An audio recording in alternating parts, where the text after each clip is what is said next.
दूध पिया जा रहा है, तो खाना कम करेंगे ना तो फिर ये सब चीजें आपको फायदा। अनार के हदीस में आता है हर अनार में एक दाना जन्नत का आया है, तो तरगीब दी जा रही है कि पूरा अनार खाओ।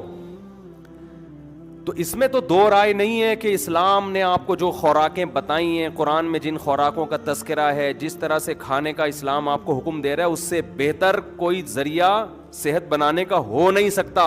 लेकिन ये इस्लाम का असल टॉपिक नहीं है। और असल बुनियाद खोखली है, ये झूठ है।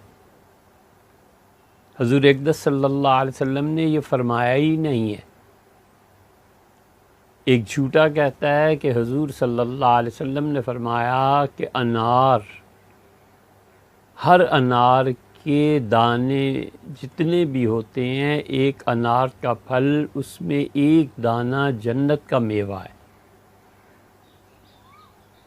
अब ये झूठ बैठ के बयान किया 200 आदमियों के सामने। निहायत मुत्तकी और परहेज़गार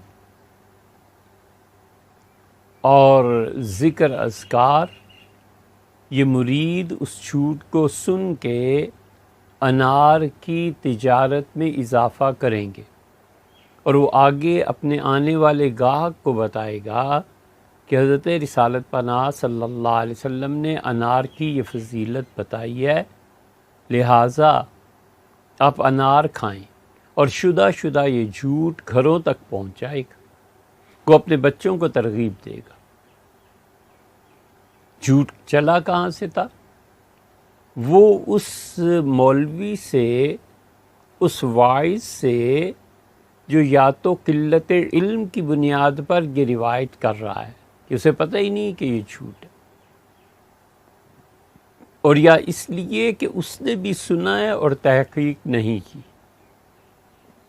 और वलियाज़ु बिल्लाह, अगर वो जानबूझ के